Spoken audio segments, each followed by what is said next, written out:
வாங்க வாங்க கொஞ்சம் பின்னாடி கொஞ்சம் பின்னாடி அண்ணா கொஞ்சம் மறைக்க அண்ணனை மறைக்க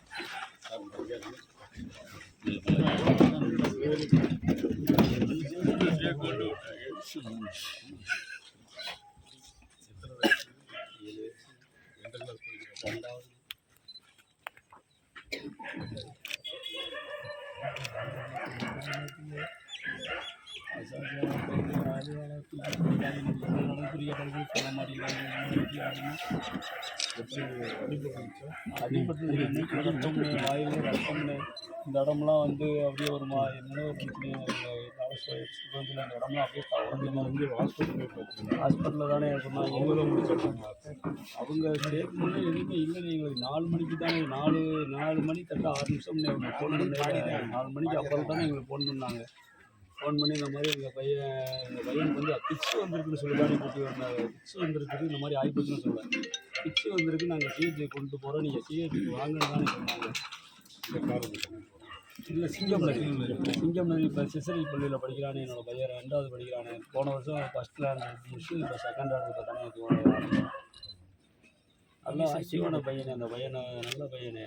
வந்து காரில் செத்து போயிட்டான்னு சொல்லி எதுவுமே காருக்குள்ளேயே செத்து போயிட்டான்னு சொல்கிறானே. ஆனால் என் பிள்ளை காருக்குள்ளே இல்லைனே, பள்ளிக்கூடத்தில் போயிருக்கானே. சிசிடிவி ஃபுட்டேஜெல்லாம் காட்டினு சொன்னால் பூராத்தையும் கலட்டி எடுத்து எல்லாத்தையும் எந்த ஒரு ஆதாரமுமே இல்லாமல் எடுத்துட்டாங்கண்ணே. பள்ளிக்கூடத்தில் போய் நைட்டில் போய் அதிகாரிகளை கூப்பிட்டு போய் அந்த இதை திறந்தோம்னு சொன்னால் அந்த ஃபீஸு கட்டெலாம் பிடிங்கி வச்சுருக்காங்க. ஃபீஸ் போட்டோம்னா ஃபீஸ் கட்டெலாம் அப்படியே இப்போ வெடிக்குது, லைட்டு எரிய மாட்டேங்குது. 3 பேஸ்களில் 2 பேஸ் ஒன்று கட் பண்ணிட்டு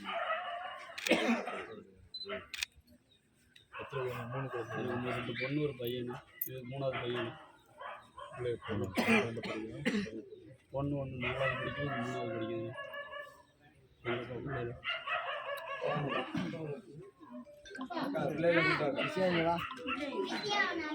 சரி அது வரட்டுங்களா?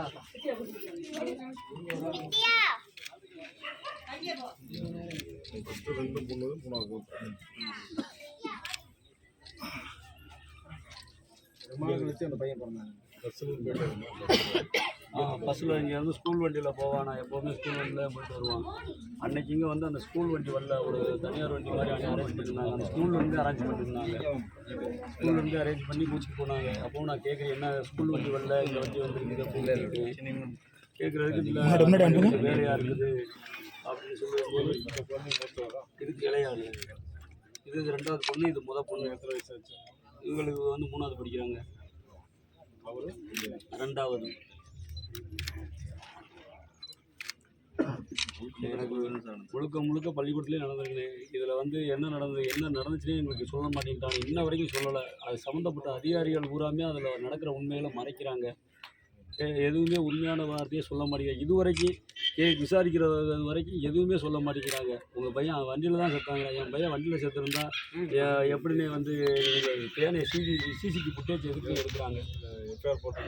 எஃப்ஐஆர் போட்டிருக்காங்கண்ணே.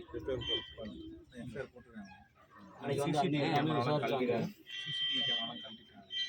அன்னை வந்து எல்லாமே விசாரித்து அதை அந்த இந்த துறையில் உள்ள அதிகாரிகளுக்கெல்லாம் ஃபோன் பண்ணி கேட்டு ரொம்ப கடுமையாக ரொம்ப ஒரு 4-5 பேர்கிட்ட ஃபோன் பண்ணி பேசினாங்க.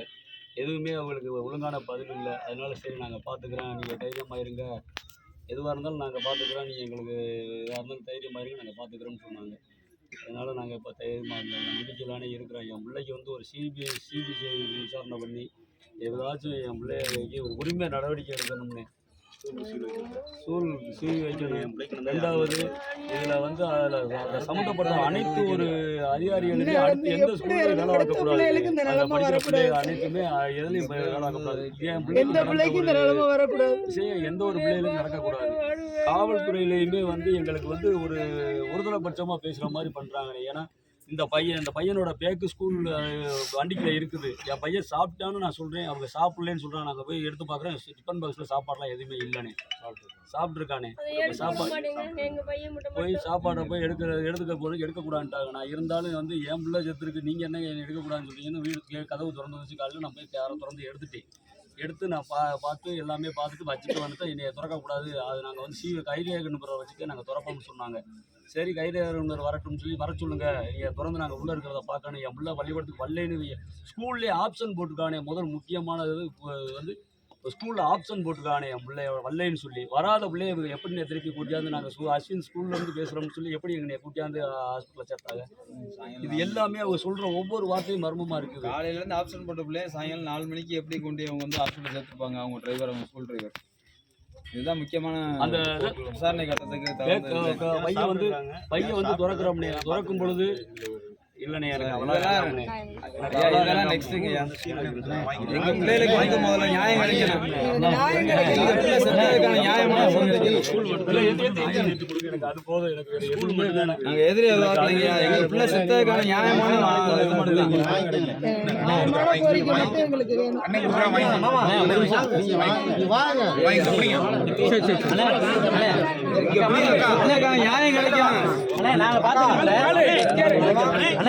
சொல்றது கேளுங்க.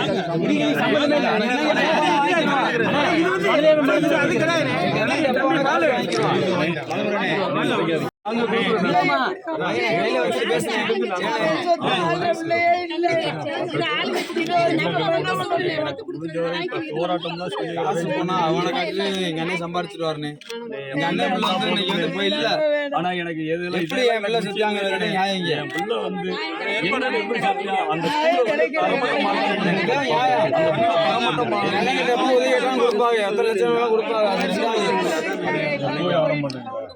காய்கறி வியாபாரம் பண்றேன். விவசாய குடும்பம். நான் காய்கறி வியாபாரத்துக்கு அன்னைக்கு சம்பளத்துக்கு தானே போறேன். அண்ணன் கொடுத்த வாக்குறுதி தானே எனக்கு ரொம்ப ரொம்ப ஒரு நம்பிக்கை இருக்குது. அண்ணன் கொடுத்த நம்பிக்கை தான். எனக்கு முடிஞ்ச வரைக்கும் எனக்கு பிள்ளைலாம் வச்சிருக்கிறானே அன்னைக்கே கொடுத்துருக்குறானே எல்லாமே அண்ணன் விசாரிச்சிருக்காங்க. கிராமத்தில் திரு பாலமுருகன் அவருடைய புதல்வன் 7 வயது சிறுவன் பள்ளிக்கூடத்துக்கு போயிருக்காங்க. ஜெஸ்ரி ஸ்கூல், சிங்கமனூரில் உள்ள ஜெஸ்ரி ஸ்கூலுக்கு போயிருக்காங்க. போகும்போது பேக்கில் சாப்பாடு, மத்தியானம் சாப்பாடு, ஸ்கூல் புக்கு எல்லாமே வச்சு கொடுத்துருக்குறாங்க. எல்லாமே வச்சு கொடுத்து மத்தியானம் சாப்பிட்டுருக்குறான். இவனை போய் பார்த்த போது அங்கே பார்த்தா 7 வயது சிறுவன் முகத்தில் அடிபட்டிருக்கு, வாய் வழி ரத்தம் வந்திருக்கு. ஒரு கொடூரமான ஒரு செயல் இது. பள்ளிக்கூடத்து தாளாளர் அவங்க என்ன பண்ணியிருக்கணும், உடனடியாக என்ன நடந்தாலும் உடனடியாக அவங்களுடைய தகப்பனாருக்கு சொல்லியிருக்கணும். ஆனால் அந்த பையன் 7 வயது சிறுவன் மர்மமான முறையில் இறந்திருப்பது உண்மை. அஸ்வின் அது மேலே பார்த்தீங்கன்னா காவல்துறையினுடைய நடவடிக்கை பார்த்தீங்கன்னா ரொம்ப ஒரு மோசமான ஒரு சூழ்நிலை. பெற்ற தகப்பன் பாலமுருகனே அவர் போய் அவர் ஸ்கூல் பேக்கை கூட எடுத்து பார்க்க முடியல, அதுக்கு அனுமதிக்கலை. அவங்க என்ன பண்ணியிருக்காங்கன்னா சாப்பாடல அப்படின்னு சொல்லியிருக்காங்க. அங்கே டிஃபன் பாக்ஸ் எடுத்து பார்த்தா சாப்பாடெலாம் காலியாக இருக்கு. அப்புறம் காவல்துறை இவங்களே மிரட்டியிருக்காங்க, அங்கே போகக்கூடாது இங்கே போகக்கூடாது. எஃப்ஐஆரும் சரியான முறையில் பதிவு பண்ணலை. ஸ்கூலும் சிபிஎஸ்சி அனுமதி இல்லாமல் தான் நடக்குதுன்னு சிஇஓ வேறு சொல்லியிருக்காரு. இதுக்கிடையில் பின்னணியில் வந்து திமுக அரசாங்கம் வந்து எங்கே எது நடந்தாலும் இப்பொழுது திருப்போணத்தில் நடந்த சிறப்பு காவல் படை தாக்கியதில் ராஜ்குமார் இறந்து போனார். அங்கேயும் போய் பார்த்துட்டோம். அங்கேயும் ரொம்ப வேதனைப்பட்டாங்க. அங்கேயும் பாரதிய ஜனதா கட்சி சார்பாக 5 லட்ச ரூபா நாங்கள் நிதி கொடுத்துருக்கோம். கட்சி சார்பாக கொடுத்துருக்கோம், எங்கள் கட்சி சார்பாக. அங்கே திரு பாலமுருகன் அவங்களுக்கு ரொம்ப மறுத்தாங்க, வாங்க மாட்டாங்க. பணம் பெரிதில்லை, நீதி தான் வேணும் அப்படின்னு கேட்குறாங்க. இருந்தாலும் நாங்கள் ஒரு 5 லட்சம் எங்கள் கட்சி சார்பாக உள்ளதுனால இதில் அரசியல் நோக்கம் கிடையாது. எங்களுடைய மனிதாபிமானமுள்ள ஒரு 5 லட்ச ரூபா நாங்கள் அவங்களுக்கு கொடுத்துருக்குறோம். எங்களை பொறுத்த மட்டும் அதற்கு ஏற்கனவே முதலமைச்சர் அதுக்கு மட்டும் சிபிஐ விசாரணை சொல்லி அனுமதிக்க போகிறோன்னு சொல்லியிருக்காரு. ஏற்கனவே பாண்டித்துறையும் மாவட்டத்தில் ஏற்கனவே கோர்ட்டில் எல்லாம் போட்டு தான் சிபிஐ கேட்டிருக்காங்க. மேப்பல் சக்தி எல்லாரும் சேர்ந்து தான் அந்த இதை பண்ணி கோர்ட்டில் ஆர்டர் வாங்கிட்டாங்க. இதுக்கும் உடனடியாக அன்னைக்கு பாண்டித்துறையும் 2 பேர் வந்து இவங்களுக்கு ஆறுதல் கூறிட்டு போகிறாங்க. எனக்கு 2 நாள் வர முடியல, கோர்ட்டுக்கு மேலே வர முடியல. அதனால் இன்றைக்கும் இவர்களுக்கு ஆறுதல் சொல்லிட்டு போகலான்னு சொல்லியிருக்கிறோம்.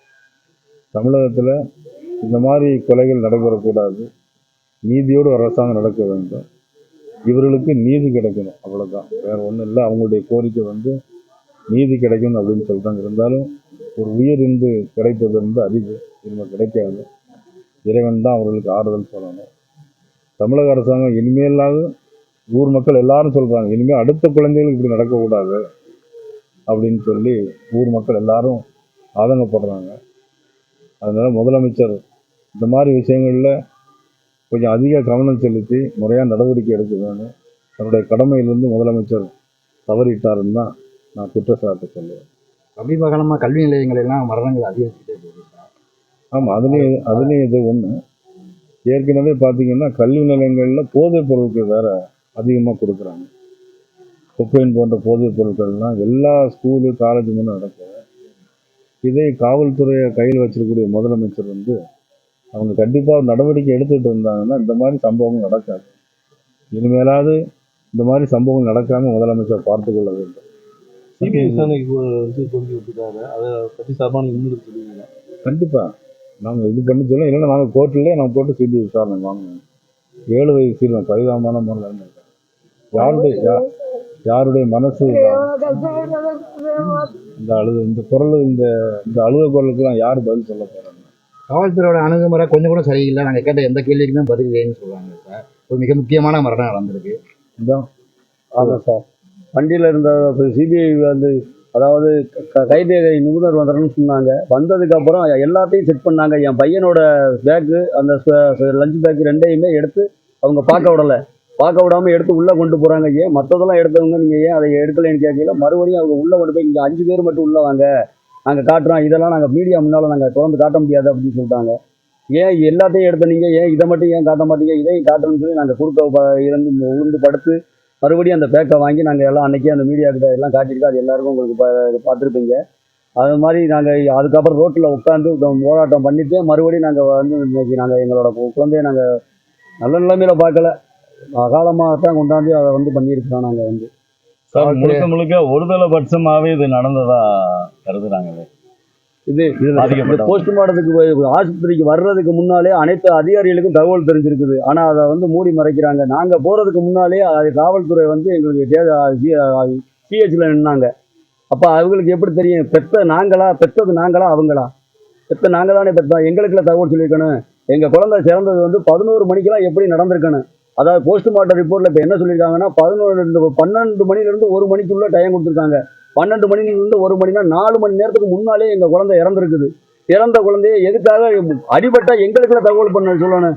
இதுவே எப்படி கொண்டுகிட்டு போய் ஹாஸ்பிட்டலில் கேட்கலாம். இதுக்கு முன்னாலே சிஎல்எஸ் ஹாஸ்பிட்டல்னு சொல்லி ஒரு ஹாஸ்பிட்டலில் கூட்டியிருக்காங்க. அங்கே பார்க்க முடியாதுன்னு சொன்ன உடனே அதுக்கப்புறம் தான் வந்து நீங்கள் அங்கே சிஹெச் கொண்டு இருக்காங்க. 4 ஆண்டு கால திமுக ஆட்சியில் சட்ட ஒழுங்கு எப்படி சார் இருக்கு? காவல்துறை தன்னோட கட்டுப்பாட்டில் வச்சிருக்கிறாரு முதலமைச்சர். 4 ஆண்டு கால ஆட்சியில் சட்ட ஒழுங்கு எப்படி பார்க்குறீங்க? காவல்துறை கட்டுப்பாட்டில் காவல்துறை முதலமைச்சருடைய அவருடைய கீழ் பணியாற்றக்கூடிய காவல்துறை அவருடைய கட்டுப்பாட்டில் இல்லை அப்படிங்கிறது தான் இன்றைக்கி நாடு கண்டுகிட்டக்கூடிய ஒரு முழு நிதர்சனமான உண்மை. அஜித்குமார் சம்பவமாக இருக்கட்டும், இந்த அஸ்வின் இந்த குழந்தையாகட்டும், அப்புறம் போதைப்பொருள் பழக்க வழக்கங்களாக இருக்கட்டும், எல்லா ஊர்கள்லையும் எல்லா கிராமங்களில் முதற்கொண்டு போதைப் பொருட்கள் எல்லாரும். இதை வந்து மக்கள் தான் தீர்ப்பு வழங்கணும். தேங்க்யூ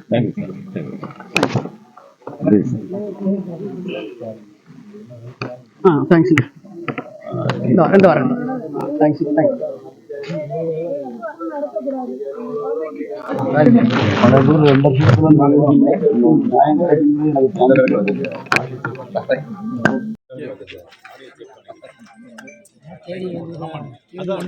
கிடைக்க வைப்போம்னா உங்களுக்காக